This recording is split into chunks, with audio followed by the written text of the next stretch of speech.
जय Hind dear student, कैसे हैं आप सब। चलिए, आई होप आप सभी लोग अच्छे होंगे। तो आज हम लोग कक्षा 12 यूपी बोर्ड के हिसाब से हम आपको आज डीएनए रेप्लिकेशन पढ़ाएंगे, जिसे हम हिंदी में डीएनए द्विगुणन भी कहते हैं और इसे एनसीईआरटी के बुक में डीएनए प्रतिकृति भी दिया हुआ है। ठीक है, ये तीनों नाम एक ही हैं, ये इंग्लिश में है, ये हिंदी में है, ये भी हिंदी में ही है। तो इस नाम से कोई बहुत घबराने की जरूरत नहीं है। जैसा कि यहाँ अगर अंग्रेजी में नहीं समझ पा रहे हैं तो डीएनए द्विगुणन मतलब डीएनए जो है उसको डबल करना है, और यह क्रिया होती है जब सेल डिवाइड करती है तो उस समय जो फेज होती है जिसको हम यस फेज कहते हैं, जिसको फुल फॉर्म जिसका होता है सिंथेसिस फेज, उसी दौरान डीएनए जो है डुप्लीकेट करता है। इसमें क्वेश्चन भी बनता है कि एस फेज में डीएनए तो डुप्लीकेट हो जाता है लेकिन जो क्रोमोसोम की संख्या है वही रहती है, इसलिए कि वो डीएनए डुप्लीकेट होने के बाद वो एक जगह पर आपस में जुड़े हुए होते हैं जिसको हम सेंट्रोमियर कहते हैं। तो बहरहाल ये वहां तक की जानकारी थी, उसको हमने देना उचित समझा। लेकिन अब मूल रूप से हमको ये देखना है कि डीएनए द्विगुणन होता कैसे है, इसका मैकेनिज्म क्या है। जैसे द्विगुणन का मतलब ये मैं समझा दूंगा आपको। अपने पास जैसे ये डीएनए स्ट्रैंड है, ये डीएनए स्ट्रैंड आपके पास है। अब इसको क्या करना है कि डबल करना है। डबल करने की प्रक्रिया ही क्या कहलाती है, डीएनए रेप्लिकेशन कहलाती है या फिर डीएनए द्विगुणन कहलाती है। उसी को हम डीएनए प्रतिकृति भी कहते हैं। तो चलिए, जैसा कि आप अभी इसके पहले वीडियो जो मैंने बनाया था उसमें मेसेल्सन और फ्रैंकलिन, इन दोनों साइंटिस्टों ने बड़े बखूबी बेहतरीन तरीके से ये सिद्ध कर दिया कि जो डीएनए रेप्लिकेशन होता है वो सेमी कंजर्वेटिव होता है। इसका मतलब ये होता है कि जो एक डीएनए से जो दो नए डीएनए बनेंगे उसमें एक स्ट्रैंड जो होगा वो पैटर्नल होगा अर्थात पैतृक होगा, और जो दूसरा स्ट्रैंड उसका कंप्लीमेंट्री बनेगा वो नया बनेगा। ठीक है, इसी आधार पर मतलब उन्होंने कहा कि जो नए डीएनए बनते हैं उसमें एक स्ट्रैंड ही पैतृक होता है, दूसरा स्ट्रैंड न्यू होता है। इसी को कहा जाता है और जो संरक्षित, मतलब आधा स्ट्रैंड ही अगले नए डीएनए में संरक्षित रहा और अगला जो दूसरा उसका कंप्लीमेंट्री है वो नया बना है। तो देखिए, अब ये डीएनए क्या है, इसको पहले अलग करना पड़ेगा। तो चलिए हम इसको अलग कर लेते हैं। इसका मैकेनिज्म है कैसे अलग होता है, इसको अभी हम लोग डील करेंगे। ठीक है, तो ये हुआ। अब इसका जो दूसरा स्ट्रैंड है, दूसरा स्ट्रैंड आपका ये बन गया। इसी तरह से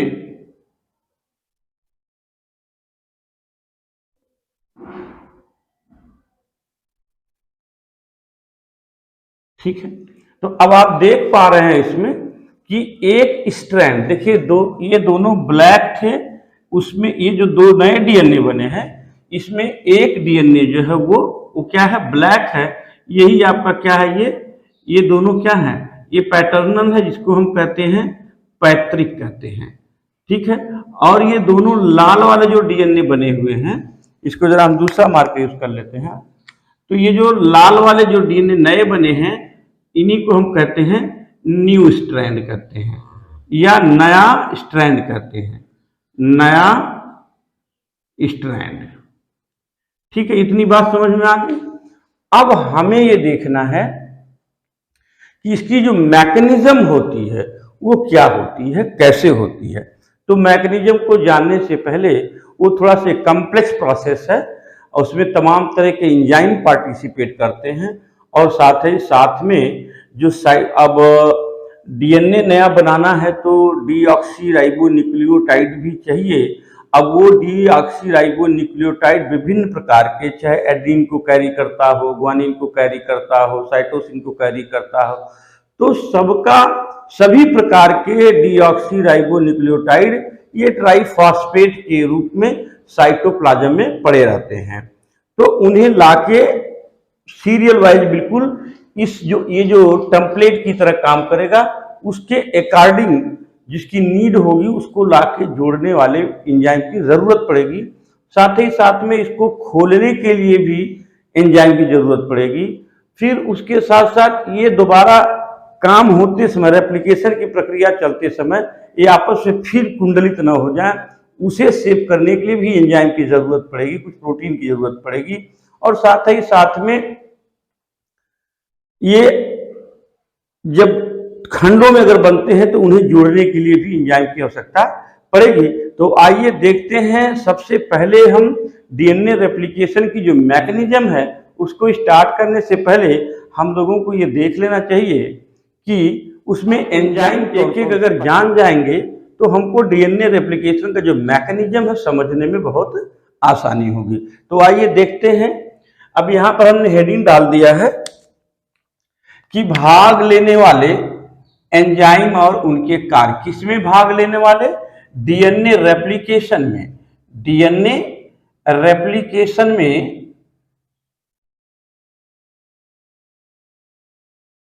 भाग लेने वाले एंजाइम और उनके कार्य।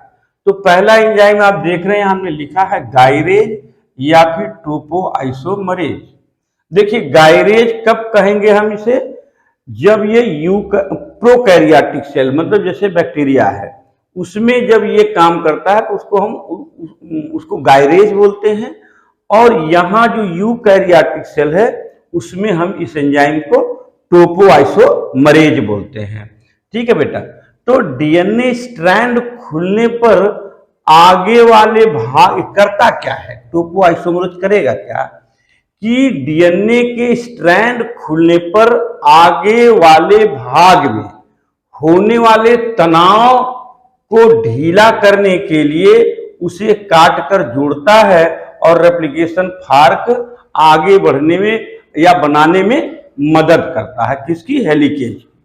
ठीक है। तो जरा मैं बता दूं आपको थोड़ा से कि जैसे अपने पास में डीएनए का डबल हेलिकल मॉडल है।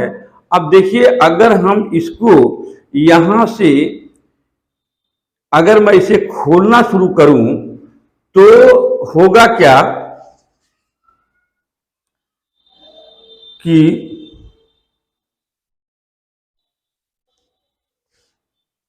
ये, और यहां पर देखिए, ये जब मैं खोल रहा हूं तो आगे वाला इसके जहां से खुल रहा है ये, उसके आगे देखिए टेंशन और ज्यादा होते जा रहा है।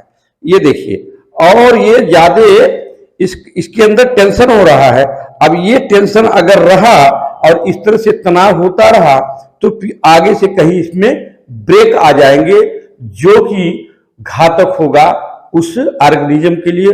उसमें कोई न कोई कमी आ जाएगी और वो काफी तरह से डैमेज हो सकता है। तो इस डैमेज को बचाने के लिए यहां पर ये जो टेंशन क्रिएट हो रहा आगे, ये जो खुला हो रहा है इसके आगे टेंशन क्रिएट हो रहा है। इस टेंशन को रोकने के लिए, ढीला करने के लिए हमें टोपोआइसोमरेज एंजाइम की जरूरत पड़ती है जो कि उसे ढीला करता है। और कैसे ढीला करता है? वो जो टेंशन आया हुआ है वहां पर वो कॉइल क्या करेगा? स्ट्रैंड को कट करेगा और कट करने के बाद ढीला कर देगा और फिर उसे क्या करता है? जोड़ देता है। फिर दूसरा पॉइंट आता है अपने पास में, हेलिकेज की बात आती है। तो हेलिकेज क्या करता है? हेलिकेज क्या करता है कि देखिए, स्ट्रैंड अपने पास में मान लीजिए ये है और ये है, अपने पास इधर ए है, टी है, जी है, सी है। तो ये डबल बॉन्ड से टी से जुड़ा रहेगा, ये डबल बॉन्ड से ए से जुड़ा रहेगा, ये ट्रिपल बॉन्ड से सी से, और ये ट्रिपल बॉन्ड से जी से।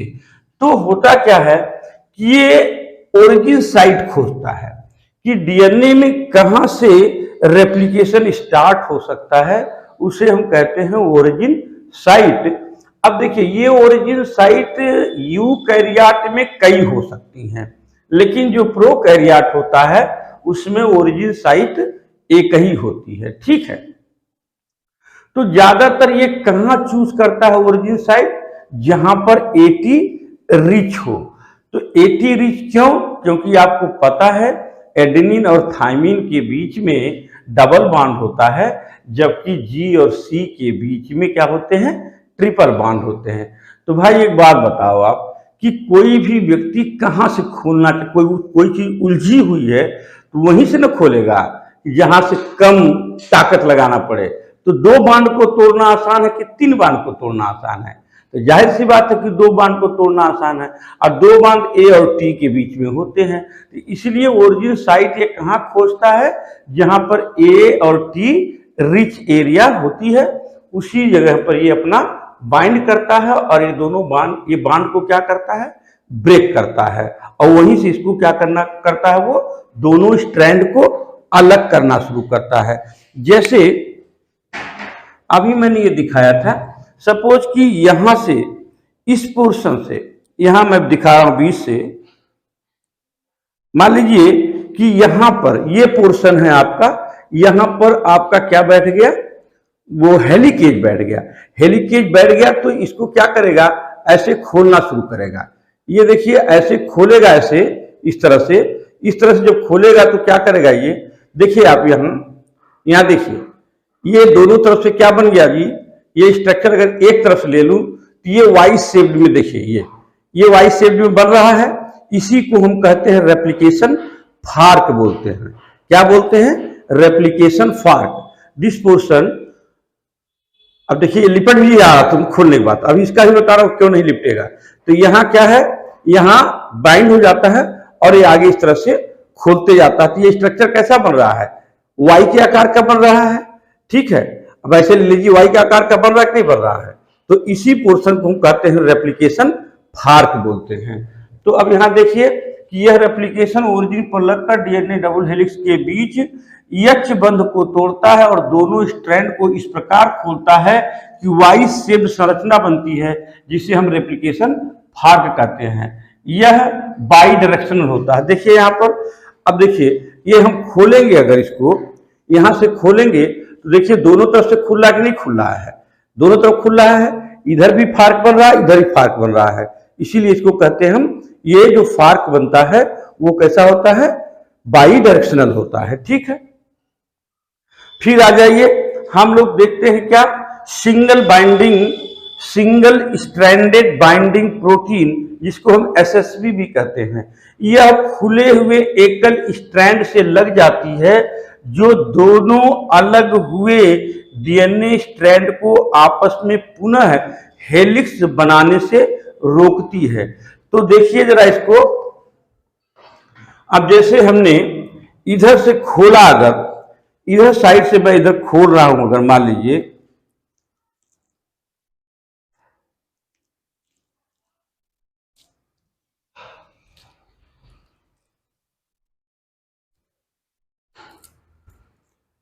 सपोज करिए कि मैं इसको इधर से खोल रहा हूं, इधर से खोल रहा हूं अगर ऐसे, तो ये खुल तो रहा है, लेकिन अगर मैं इसे छोड़ दूं तो फिर देखिए क्या है, ये बन गई, ये पुनः क्या है, फिर कुंडली बना ली।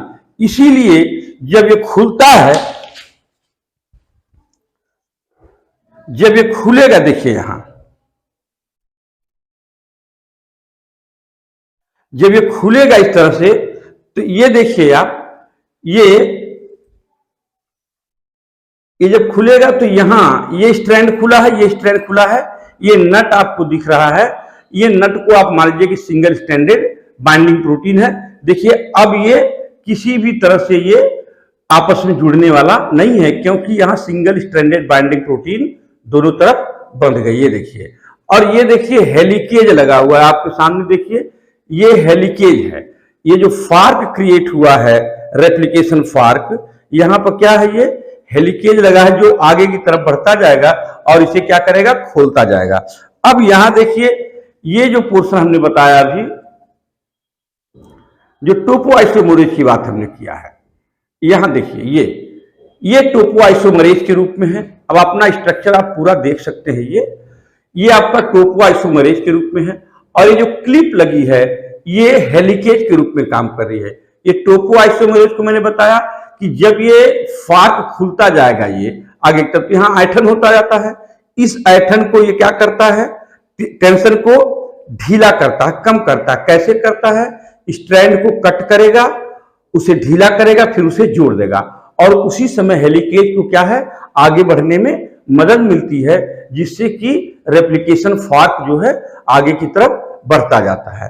ठीक है, ये अपना पूरा डीएनए स्ट्रैंड मान लीजिए ये है, ये अपना खुला हुआ है, right. DNA double helix structure है। ये नट जो लगा हुआ है, ये बड़ा वाला, ये क्या है, टोपोआइसोमरेज है। ये जो क्लिप लगी है हेलिकेज है, और ये जो दो छोटे छोटे नट लगे हैं ये सिंगल स्ट्रैंडेड बाइंडिंग प्रोटीन है। ठीक है, तो चलिए अब आगे बढ़ते हैं हम। आगे देखिए यहां पर प्राइमेज है।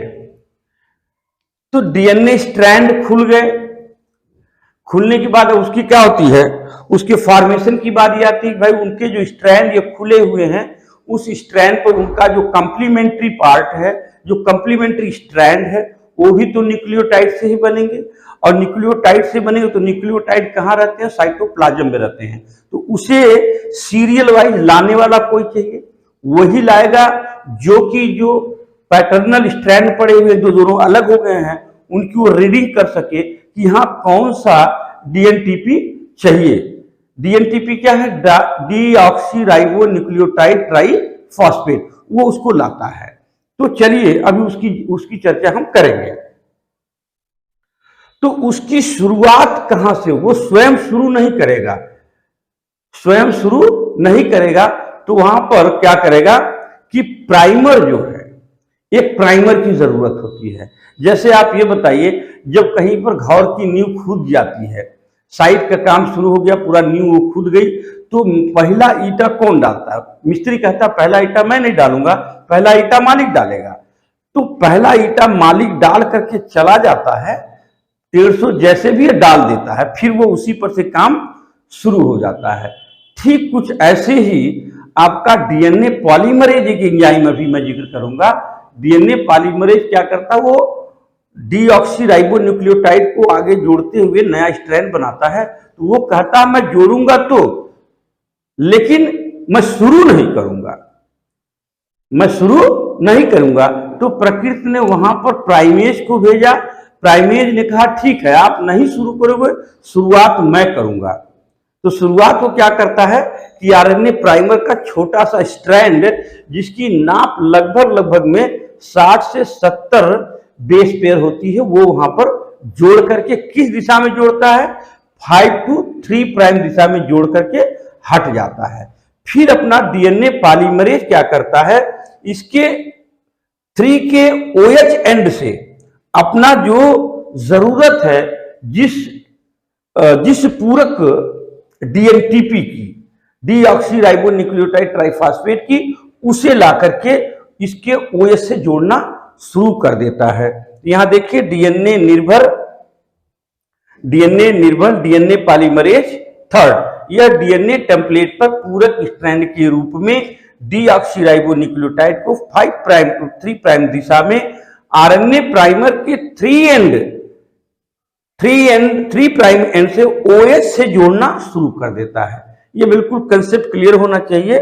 अब उसके बाद आती है बात डीएनए लाइगेज की। देखिए एक स्ट्रैंड उसमें होगा कि एक 5 प्राइम टू 3 प्राइम होता है, तो उस पर तो लगातार सतत बनेगा डीएनए, लेकिन जो 3 प्राइम टू 5 प्राइम स्ट्रैंड खुलता है उस पर जो है वो सतत नहीं बनेगा।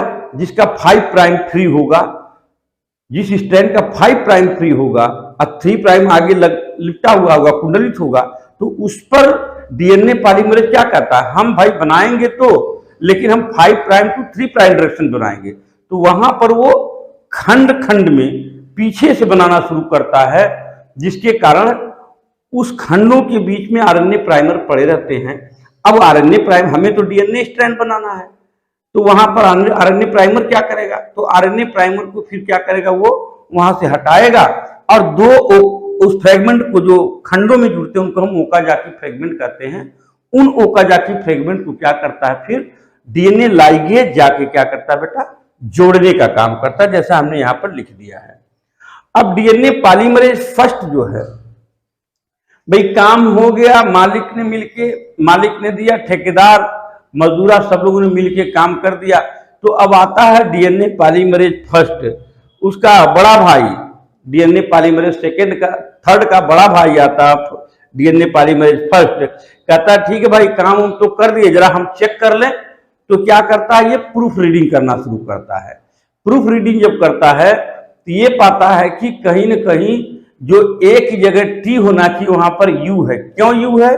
क्योंकि वहां आरएनए प्राइमर ने शुरू किया था काम को, इसलिए वहां चाहिए हमको टी। जैसा कि हम जानते हैं कि हमको क्या चाहिए, डीएनए स्ट्रैंड बनाना है। तो यू को क्या आरएनए प्राइमर कहेगा भाई अब तुम्हारा काम हो गया, अब तुम यहां से हटो, हम दूसरा इसको जोड़ देते हैं सही चीज को।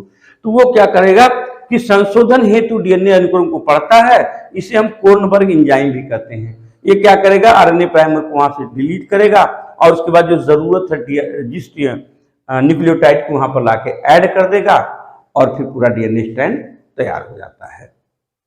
ठीक है, तो फिर अब हम आगे देखते हैं इसकी मैकेनिज्म क्या है। मैकेनिज्म में और बेहतर अगर ये चीज उतार लिए हो, इसको बिल्कुल एक एक पॉइंट कॉपी करिए।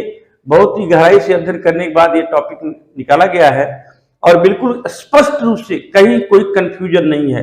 आप इसे स्पष्ट रूप से पूरा अपने नोटबुक पर उतार लें। अब फिर हम आगे बढ़ते हैं, तब हम डीएनए रेप्लिकेशन का जो बेटा मैकेनिज्म है बिल्कुल इजी गोइंग आपको समझ में आ जाएगा। न ज्यादा से ज्यादा चीज आपने ये कवर कर लिया, अब उसकी मैकेनिज्म हम बताएंगे और आपको क्लियर हो जाएगा।